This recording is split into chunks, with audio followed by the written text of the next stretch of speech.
Բարի աշնանային առավոտ իմ շատ սիրելի հեռուստադիտողներ, այսօր նոյեմբերի 24-ն է, օրը երկուշաբթի, աշխատանքային շաբաթվա սկիզբն է եւ վստահ եմ, որ ինչպես աշխատանքային շաբաթը սկսվել է, այնպես էլ դրական նոտայի վրա ավարտվելու է, իսկ օրը ավելի դրական եւ պոզիտիվ կանցնի, եթե ամեն ինչ թողնեք եւ միանաք մեզ։ Եվ սկսենք հաղորդումը հետաքրքիր նորությամբ։ Մեքսիկացի նկարչուհի Ֆրիդա Կալոյի քուն մահճակալ ինքնանկարը գերազանցել է բոլոր ռեկորդները։ Այն վաճառվել է $54.7 միլիոն։ Նյու Յորքում կայացած աճուրդում։ Այս աշխատանքը դարձել է կին նկարչի կողմից աճուրդում վաճառված ամենաթանկ նկարը, գերազանցելով Ջորջիա Օ'Քիֆի նախորդ ռեկորդը, որի Ջիմսոնի խոտ սպիտակ ծաղիկ թիվ 1-ը, որը 2014 թվականին վաճառվել էր $44.4 միլիոն։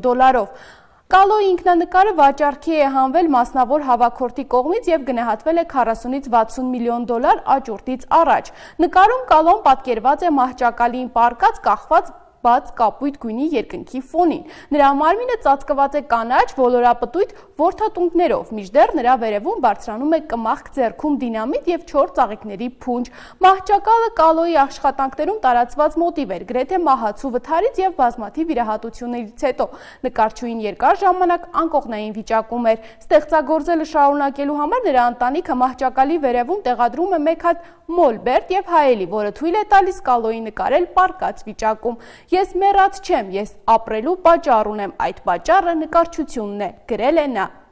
Ֆրիդա Կալոն զբաղեցնում է եզակի տեղ արվեստի պատմության մեջ, նրա նկարները միաժամանակ խորապես անձնական են եւ համընդհանուր, առաջացնելով գրեթե հոգեվոր կապ դիտողի հետ։ Նկարը աճուրդի մասնավոր հավաքածուի մաս էր կազմում, որտեղ ներկայացված էին ավելի քան 80 աշխատանքներ, այդ թվում Ռենե Մարգրիտի եւ Սալվադոր Դալիի ստեղծագործությունները։ Իսկ 1940 թվականի այսօրը Երևանում բացվեց կենդանաբանական այգին, որը իր հետ բերեց նոր մշակույթ բնությանը ավելի մոտ լինելու, կենդանիներին ճանաչելու ու նրանց նկատմամբ հոգատարություն ձևավորելու մշակույթը։ Տասնամյակներ շարունակ այս գեղեցիկ վայրը վերափոխվել ու դարձել է ոչ միայն հանգստի ու ժամանցի վայր, այլ նաև կրթական ու գիտելիքի կենտրոն։ Մենք ունենք այս հրաշալի վայրի մասին պատմող տեսանյութ, այս պահին առաջարկում եմ դիտենք այն, վերադառնանք եւ ես արդեն ներկայացնեմ մեր այսօրվա հյուրին։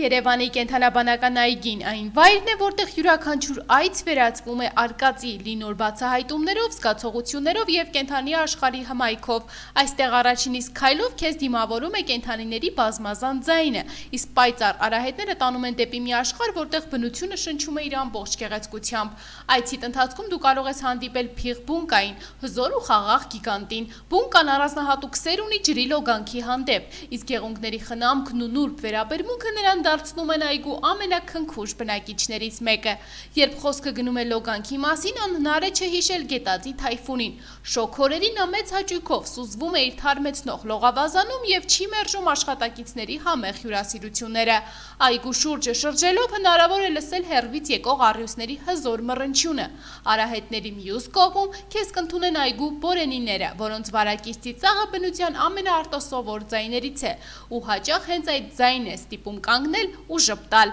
Այստեղ են ապրում նաև վագրերը, ուժի, շքեղության ու հզորության խորհրդանիշները։ Նրանց յուրաքանչյուր շարժումը պատմում է վայրի բնության գեղեցկության ու հպարտության մասին, ու իհարկե ընկերասեր ուխտ Սևուկը։ Նա սիրում է մարդկանց հետ շփվել ու մեծ հաճույքով ընդունում է հյուրերի կերակրումը։ Սա ոչ միայն հաճելի, այլ նաև սովորեցնում է կենդանիների հանդեպ պատասխանատու վերաբերմունք։ Երևանի կենդանաբանական այգին պարզապես զբոսանքի վայր չէ, այն գիտահետազոտական կարևոր կենտրոն է, որն իր սկիզբը ստացել է 1940 թվականի նոյեմբերի 24-ին։ Սկզբում ընդամենը 3 հեկտար տարածքով եւ 2 տասնյակ կենդանիներով։ Այն ժամանակի ընթացքում աճել ու դարձել է 85000 մետր քառակուսի տարածքով կենսաբազմազանության իսկական օջախ։ Այգու հիմնական առաքելությունը եղել եւ մնում է գենոֆոնդի պահպանումը, հազվագյուտ եւ անհետացող տեսակների բազմացումը, կենդանիների հիվանդությունների կանխարգելումը եւ հատկապես բնապահպանական գիտելիքների տարածումը։ Այստեղ ապրում են կենդանիների ու թռչունների շուրջ շուրջ 183 տեսակ, որոնցից 34-ը գրանցված են բնության պահպանության միջազգային կարմիր գրքում, իսկ 50-ը Հայաստանի կարմիր գրքում։ Այգում ներկայացված է նաև հետաքրքիր խմբեր՝ երկենցաղներ 3 տեսակ, սողուններ 32 տեսակ, կաթնասուններ 50 տեսակ, ձկներ 25 տեսակ։ Ժամանակին 1980 թվականին այգում կար շուրջ 350 տեսակի կենդանի։ Դժվար տարիներին այդ թիվը նվազեց 90%-ով, բայց այսօր այն կրկին աճում է, եւ ներկայումս այստեղ ներկայացված է ավելի քան 2749 կենդանի, որոնք պատկանում են 2049 տարբեր տեսակների՝ Հարավային Կովկասն ու Հայաստանը ներկայացնող սիրիական արջերից մինչև աշխարհի հեռավոր վայրերից բերված տեսակները։ Երևանի կենդանաբանական այգին համագործակցում է նաև վայրի բնության ու մշակութային արժեքների պահպանման հիմնադրամի հետ։ Վերջինս Խոսրովի արգելոցի հարևանությամբ տնօրինում է 839 հեկտար տարածք, որտեղ իրականացվում են վայրի բնության վերականգնում։ Այս համագործակցությունը մեզ համար դարձել է կարևոր քայլ ապագա սերունդների համար պահպանելու Հայաստանի կենսաբազմազանությունը։ Երևանի կենդանաբանական այգի այցելելով դու ոչ միայն հրաշալի ժամանակ անցկացնես, այլև կհարստացնես գիտելիքներդ կենդանական աշխարհի մասին։ Այստեղ յուրաքանչյուր կենդանի ունի իր պատմությունը, եւ դրանք բոլորը քեզ են սպասում։ Երևանի կենդանաբանական այգին բաց է բոլոր նրանց համար, ովքեր սիրում են բնությունը, կենդանիներին եւ ցանկանում են մի պահ կտրվել քաղաքի աղմուկից։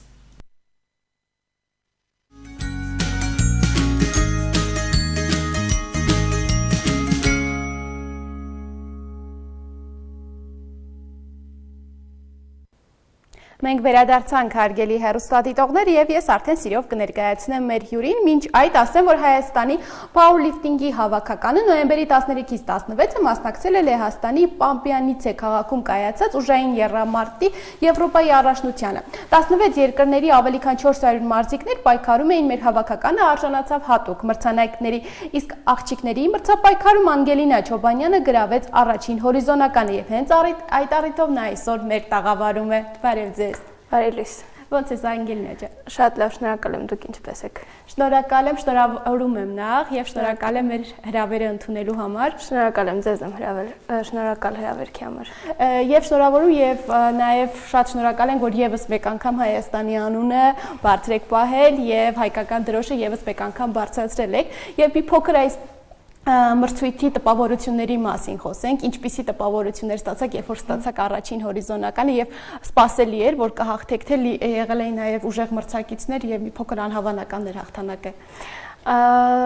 Հաղթանակ միշտ գնում ենք հաղթելու, անկախ ամեն ինչից, բայց այս անգամ ավելի դժվար է տրվել, քան մնացած անգամները, որովհետև այս անգամ որոշակի խնդիրներ կային,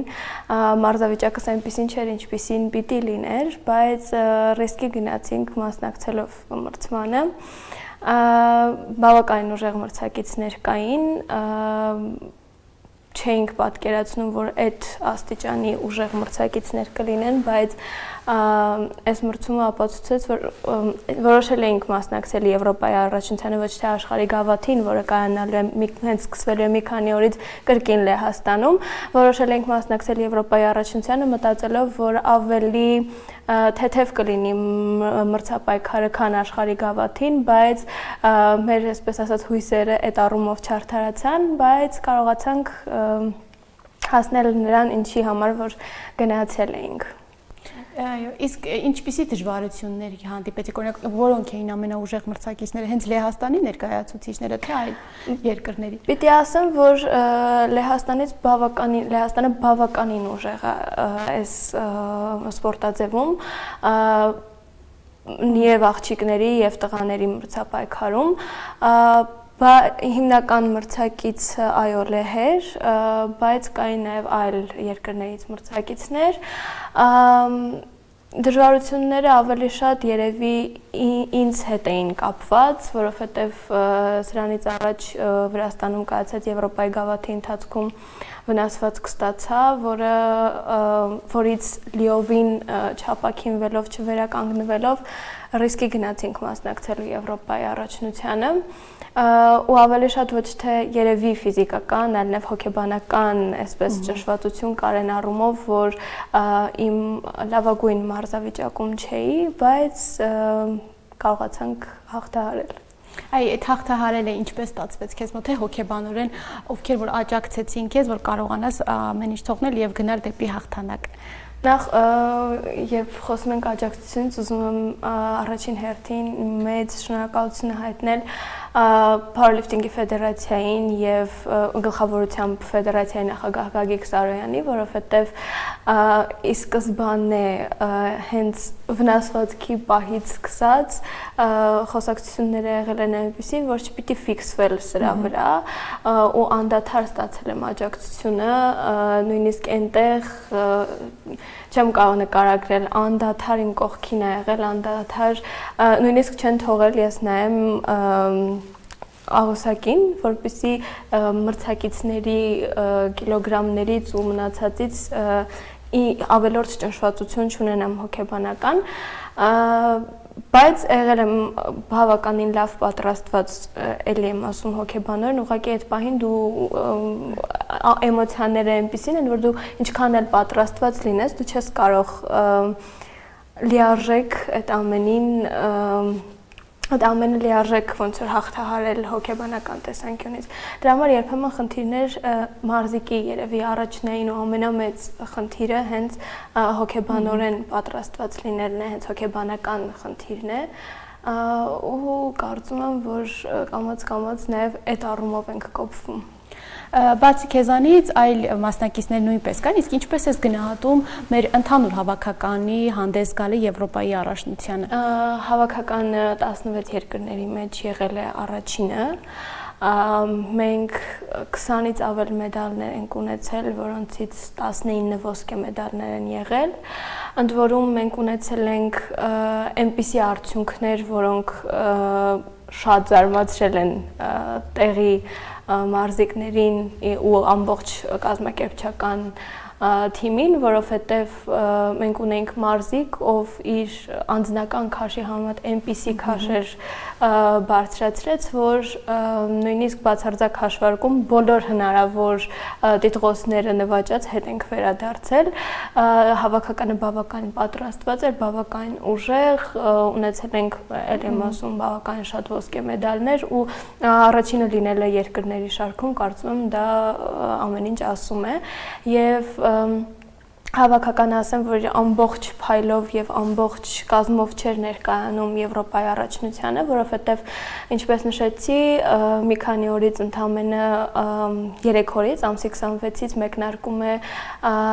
Լեհաստանի Շեդլեց քաղաքում արդեն Եվրոպայի աշխարհի գավաթը եւ մենք այսպես ասած հավաքականը բաժանվել էր երկու մասի, ոմանք մասնակցում էին Եվրոպայի առաջնությանը, մյուսները արդեն շուտով կսկսեն պայքարը աշխարհի գավաթի խաղարկությունում։ Այսինքն նոյեմբերի 26-ին դու չես ներկայացնելու, թե ներկայացնելու ես մարզավիճակը ինչպիսին է։ Չէ, նոյեմբերի 26-ին չեմ լինի Լեհաստանում, չեմ մասնակցի աշխարհի գավաթին,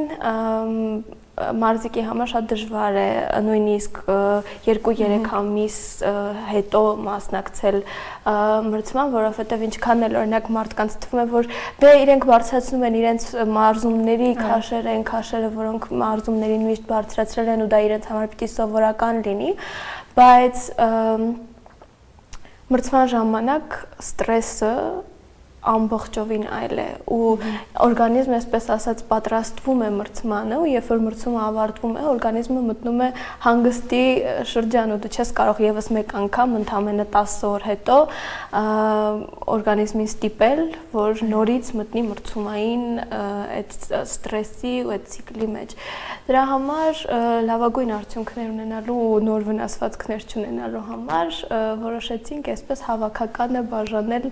երկու մասի, ոմանք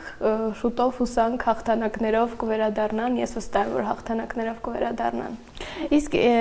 ինչպես ես պատրաստվում, հատկապես երբ որ պետք է գնաս միջազգային Եվրոպայի առաջնություններին, որքան ժամանակ է պահանջվում, մինչև լիարժեք դու արդեն պատրաստ լինես։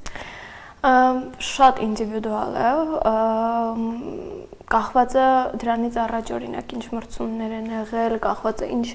մարզավիճակում ես տվյալ պահին ու ինչի ես ուզում հասնել, ինչ նպատակ ունես այդ պահի դրությամբ, Ես ինձ մոտ վերջին 2 ամիսն է շատ այսպես կենտրոնացած լինում հենց մարզումների վրա, որովհետև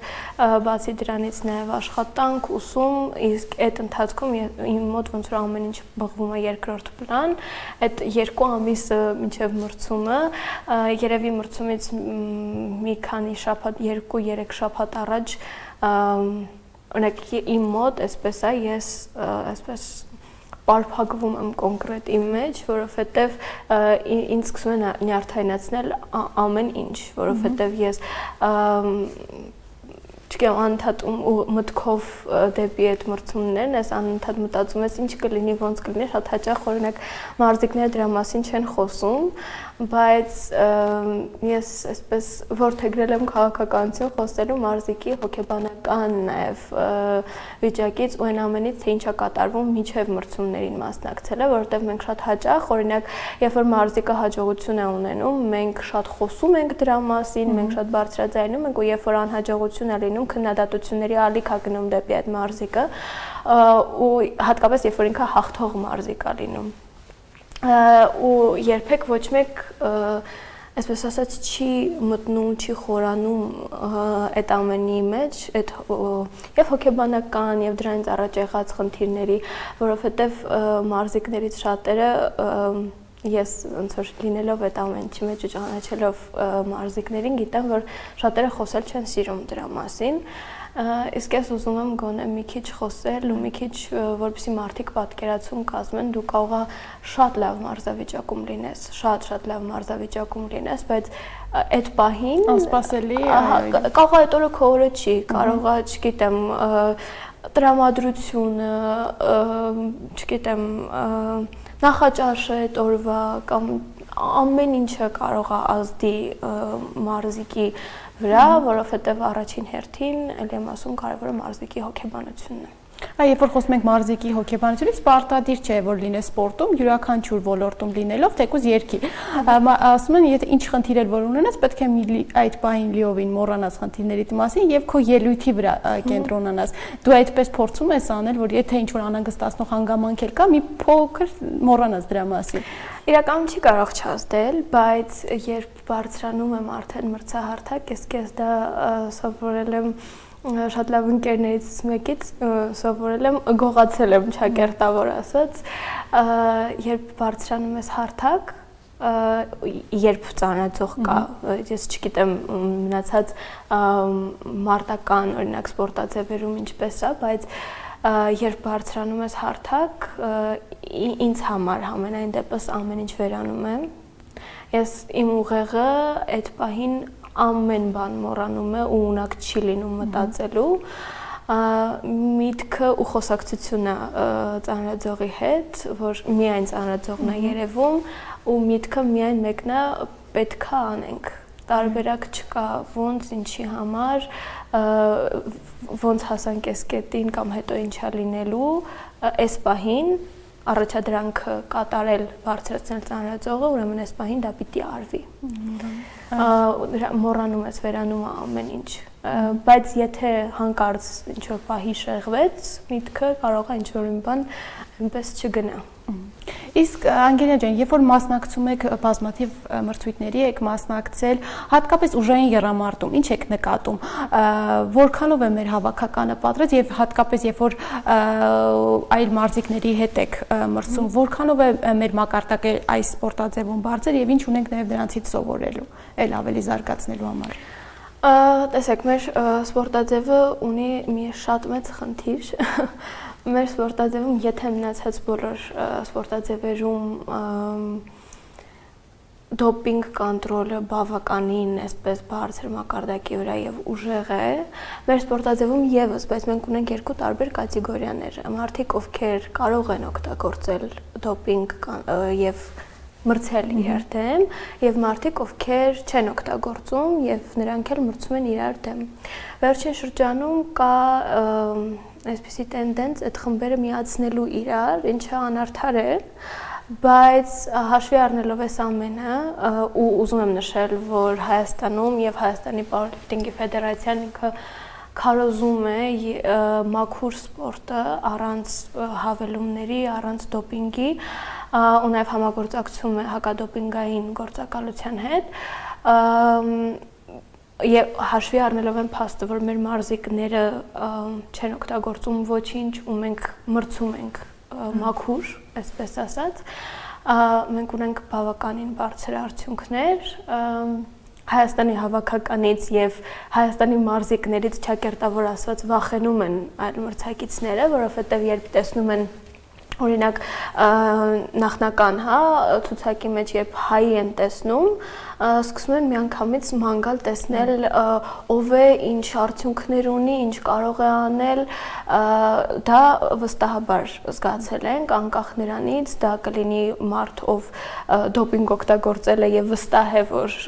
արդյունքներ է ունենալու, թե կլինի ուղղակի բոլորը այսպես ուսումնասիրում են շատ հայերին, որովհետև մենք բավականին մեծ թիմով ենք գնում, մենք բավականին ուժեղ թիմով ենք գնում եւ բավականին լուրջ մրցակից ենք եւ Եվրոպայում եւ աշխարհում բոլորի համար։ Իսկ այս սպորտաձևը վերջին տարիներին ինչ եք նկատում, հետաքրքրվածություն առաջացնում է երիտասարդների կողմից, ցանկանում են գալ, պարապել, սովորել։ Ես էլ եմ ասել, ինչի է մեր սպորտաձևը շատ այսպես արդիական, որովհետև տարիք չի ճանաչում։ Մենք ունեցել ենք Եվրոպայի առաջնությանը 80 տարեկան տղամարդ, ով մասնակցել է մրցումներին, ինքը չունի տարիքային սահմանափակում։ Չունի սեռային որևէ այսպես խտրականություն եւ սահմանափակում, չունի նաեւ մենք ունենք նաեւ հաշմանդամային կատեգորիա, այսինքն նույնիսկ եթե մարդիկ որոշակի սահմանափակ հնարավորություններ ունեն, նրանք նույնպես կարող են մարզվել։ Հետևաբար ինքը բավական լայն սպեկտր է ընդգրկում, բավական լայն մասաներ կարող են զբաղվել ու ես մի անգամ էլ ասել եմ, եթե այսպես չոր հաշվարկենք մարդկանց քանակությունը, ապա օրինակ ծանրամարտով զբաղվողների քանակը ավելի քիչ է, անհամեմատ ավելի քիչ է, քան powerlifting-ով զբաղվողների քանակը, որովհետև մարդիկ, ովքեր գնում են մարզասրահ ու ծանր քաշերով մարզվում են, գուցե իրանք չեն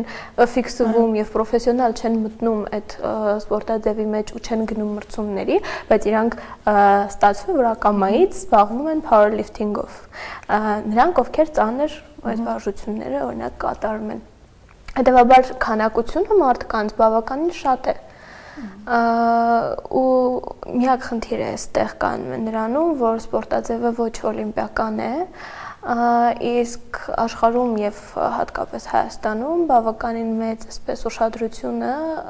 սևեռված է օլիմպիական մարզաձևերի վրա։ Միակ խնդիրը կարծում եմ այս պահի դրությամբ դա է, բայց powerlifting-ը այս պահին հանդիսանում է օլիմպիական ընտանիքի անդամ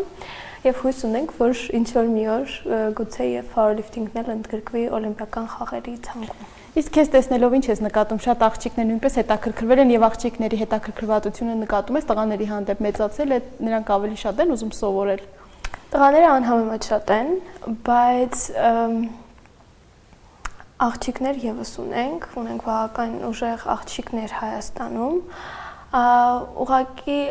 դրսում շատ ավելի շատ են ու ես կարծում եմ նաեւ որ Հայաստանում կա խնդիրը այդ երբ ասում են որ դե սա աղջկա բան չի, ծանր է ու նաեւ ոնց որ ծնողների կողմից արգելքներ կարող են լինել եւ նաեւ միտքը թե հասարակությունը ինչպես դա կընդունի, ինչպես կմոտենա դրա համար ես կարծում եմ, որ դեռ հիմա կամաց-կամաց փորձում են կոտրել կարծրատիպերը, բայց հույս ունենք, որ հետագայում, որտեվ երեխաների մեջ, ովքեր որ մարզվում են, ովքեր գալիս են մրցումների, պոտենցիալը կա եւ երևում է, որ աղջիկներ կան, ովքեր հետագայում կարող են բավական բարձր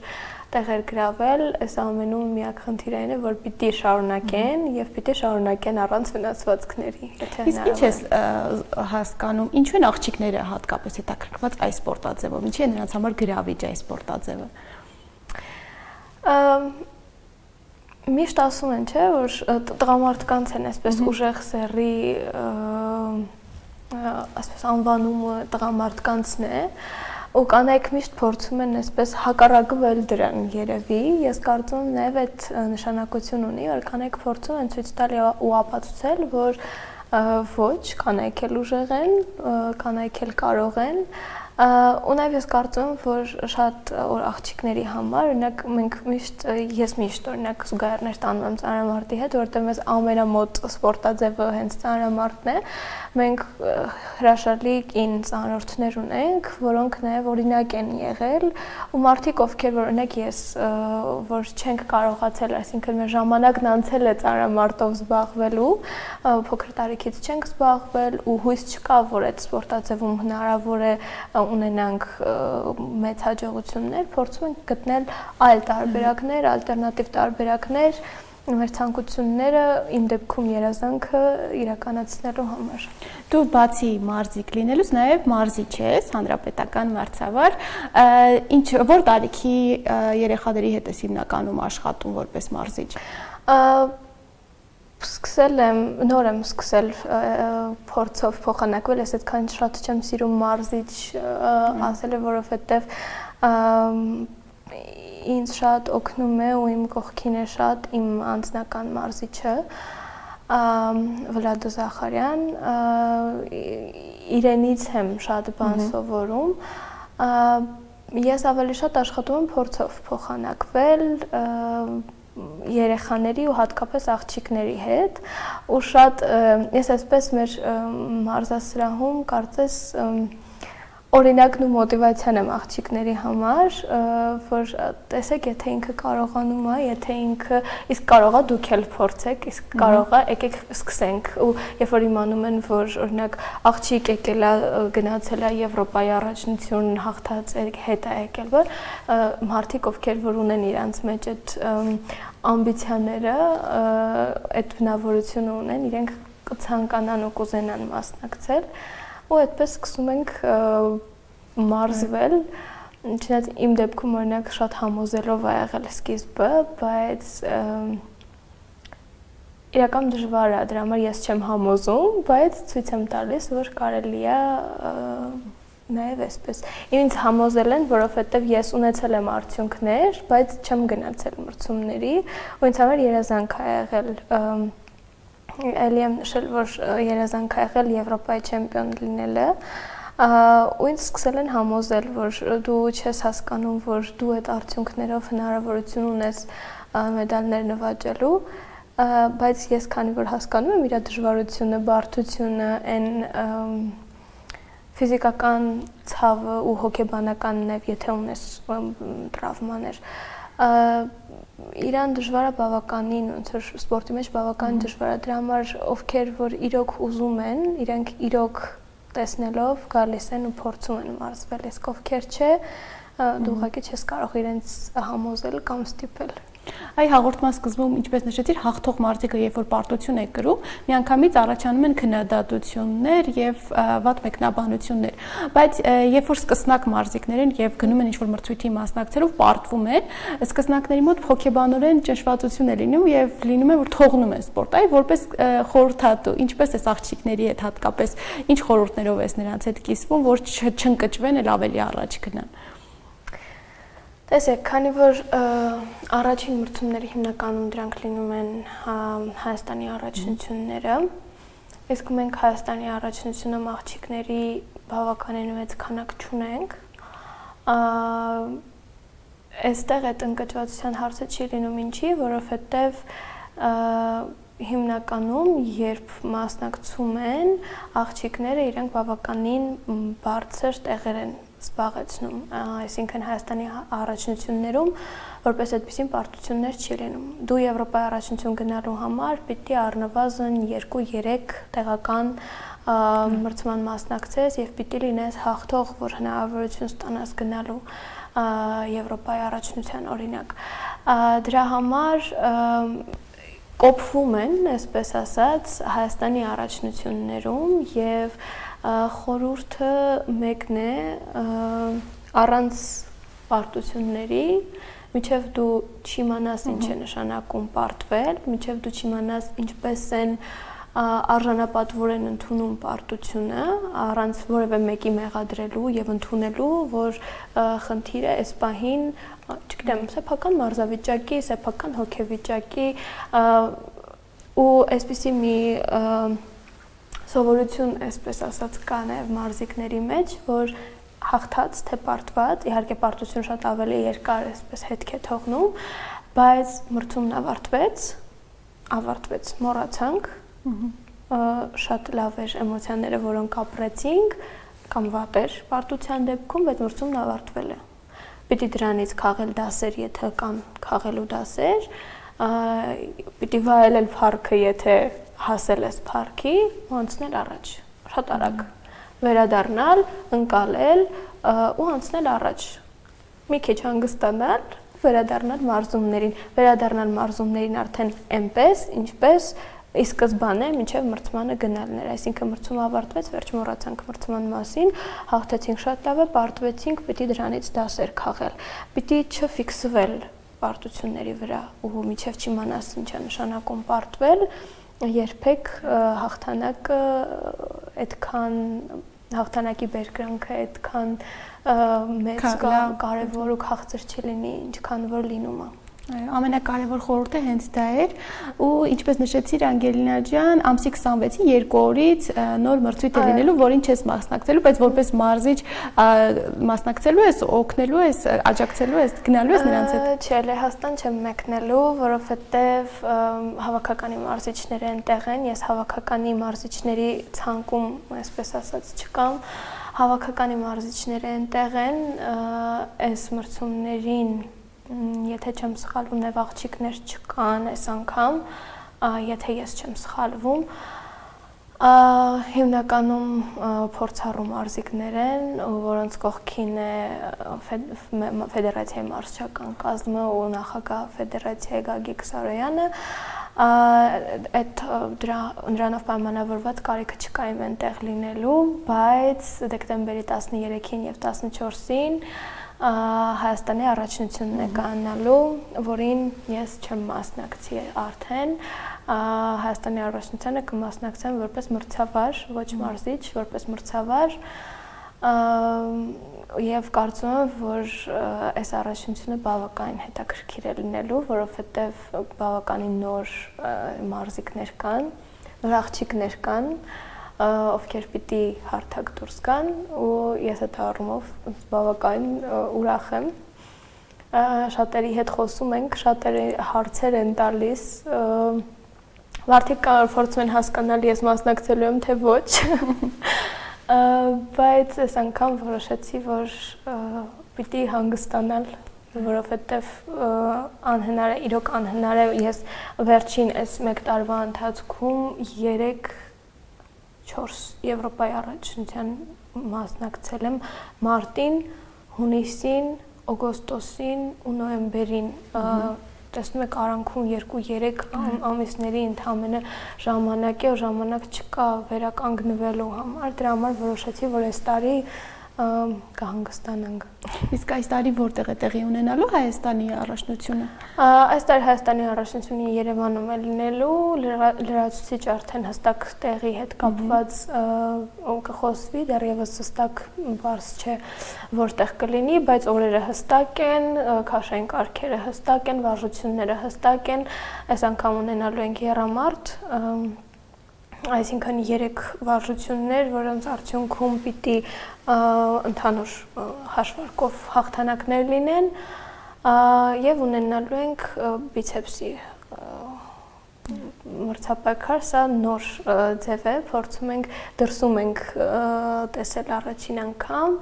ու փորձում ենք նաեւ Հայաստան բերել, որպեսզի Հայաստանում էլ արդեն մասնակիցներ լինեն։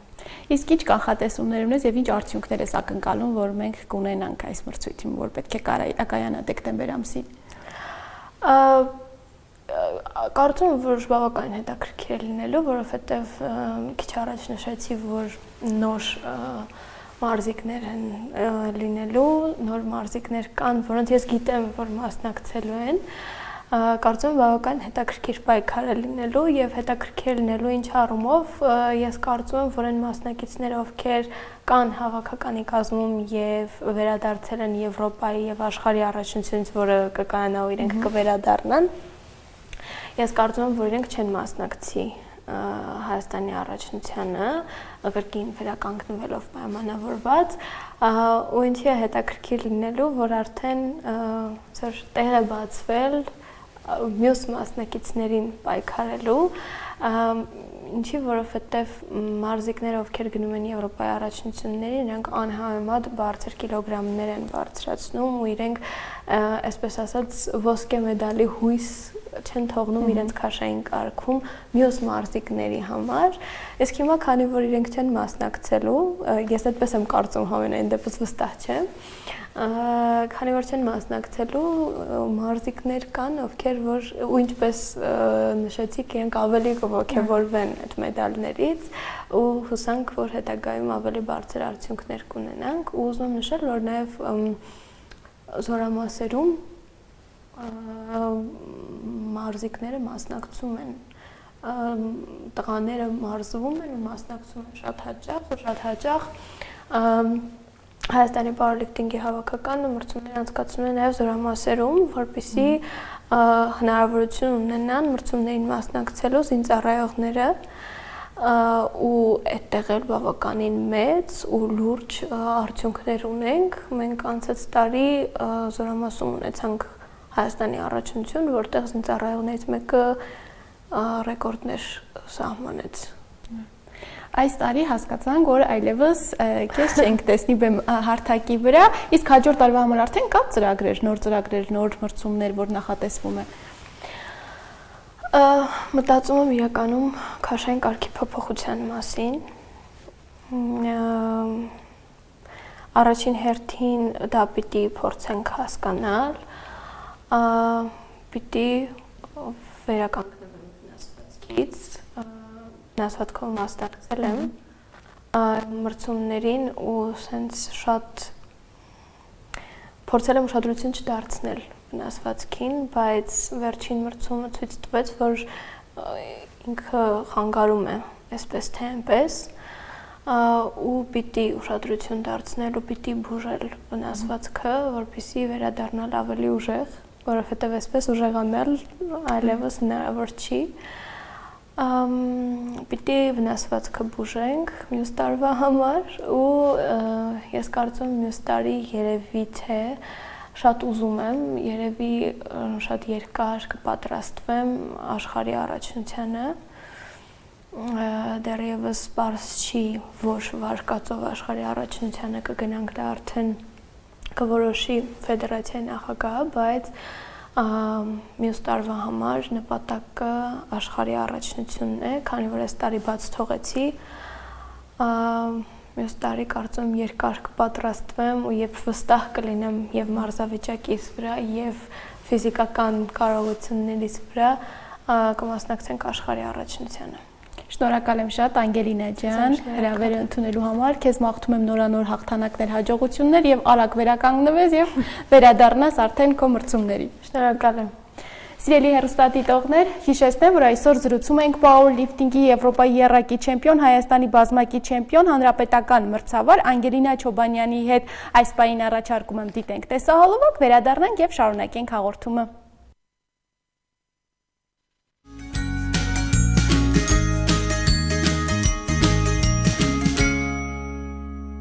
Հարգելի հեռուստադիտողներ, մենք շարունակում ենք հաղորդումը, իսկ հիմա կանդրադառնանք մի համեմունքի, առանց որի մեր պատրաստած յուրաքանչյուր ուտեստ կլինի անհամ։ Իհարկե, խոսքը աղի մասին է, որը ճիշտ է համեղացնում է մեր պատրաստած ուտեստները, բայց ունի նաև բացասական հետևանքներ եւ չարաշահման դեպքում կարող է լուրջ վնաս հասցնել մեր օրգանիզմին։ Աղը բնական հանքային աղբյուր է։ Վկայություններ կան, որ աղը հայտնաբերվել է դեռևս մեր թվարկությունից առաջ 3-ից 4 հազարամյակներում Լիբիայում։ Աղ ստանում են ծովի ջրից, ինչպես նաև ստանում են երկրի ընդերքից։ Հավանաբար շատ քիչ մթերքներ կան, որոնք անփոխարինելի են մարդու համար։ Դրանցից մեկը աղն է, որը ցանկացած խոհանոցի անբաժանելի մասն է կազմում, քանի որ առանց աղի ոչ մի համեղ ու անուշաբույր ուտեստ չենք կարող պատրաստել։ Տարբեր ժամանակներում աղի Տարբեր ժամանակներում աղին տարբեր կերպ են վերաբերյալ։ Հնագույն ժամանակներում այն մի շարք այլ համեմունքների հետ միասին բավականին թանկարժեք նյութ է եղել։ Այժմ գիտնականները փորձում են ապացուցել, որ աղը վնասակար է մեր օրգանիզմին եւ այն անվանում են սպիտակ մահ։ Աղը իսկապես անհրաժեշտ է մեր օրգանիզմի նորմալ կենսագործունեության համար, քանի որ մեր օրգանիզմը ունակ չէ միայնակ արտադրել այս նյութը եւ պետք է դրսից ստանա որոշակի անհրաժեշտ քանակությամբ։ Աղի պակասը կարող է առողջական մի շարք խնդիրներ ի հայտ բերել, օրինակ թթվածնի եւ օգտակար նյութերի մատակարարման խանգարումներ, նյարդային ազդակների փոխանցման խնդիրներ, հնարավոր է նաեւ արյան ճնշման նվազում եւ երիկամների աշխատանքի խթարում։ Սակայն մյուս կողմից չպետք է գերագնահատել եւ չափից շատ օգտագործել աղը, քանի որ այն կարող է վնասակար ազդեցություն ունենալ մեր օրգանիզմի վրա։ Չարաշահելով աղի օգտագործումը եւ հավելյալ աղ է կուտակվում մեր օրգանիզմում, ինչից նստվածք է առաջանում հոթերում, արյան անոթների պատերի եւ այն մի շարք հիվանդությունների առաջացման պատճառ է դառնում։ Հետևաբար մասնագետները խորհուրդ են տալիս չափավոր օգտագործել այն օրական 15 գրամ։ Ի դեպ 300 գրամից ավել աղ օգտագործելու փորձը կարող է մահվան ելքով ավարտվել։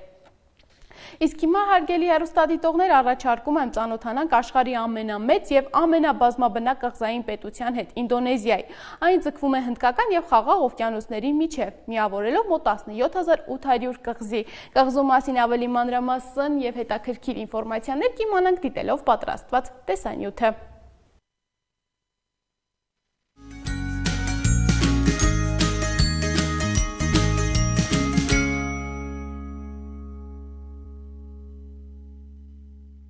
Ինդոնեզիան աշխարհի ամենամեծ եւ ամենաբազմաբնակ կղզային պետությունն է, այն ձգվում է Հնդկական եւ Խաղաղ օվկիանոսների միջև, միավորելով մոտ 17800 կղզի։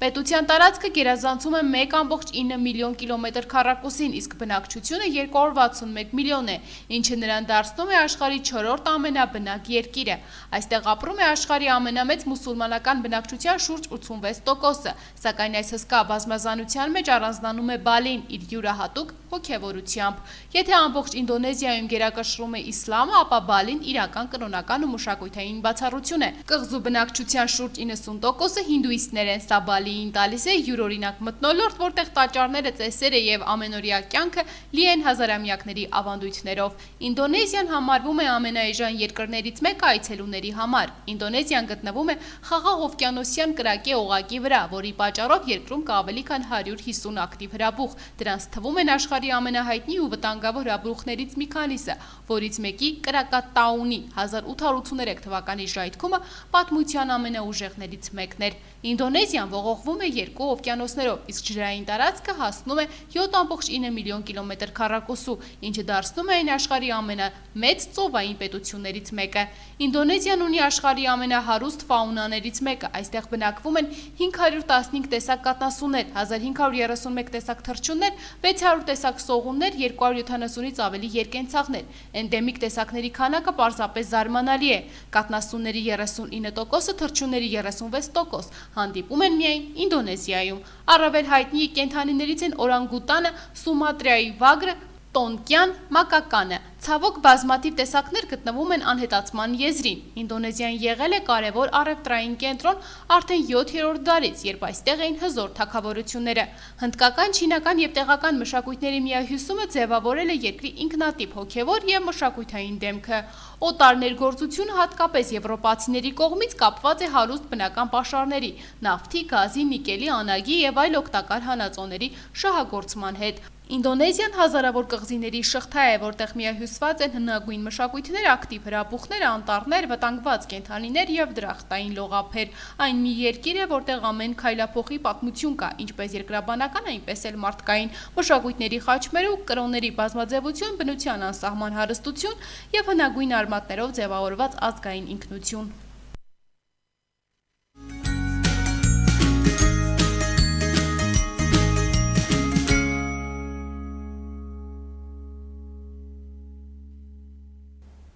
Իմ շատ սիրելի հեռուստադիտողներ, մենք այսօրվա համար նախատեսել էինք այսքանը, շնորհակալ եմ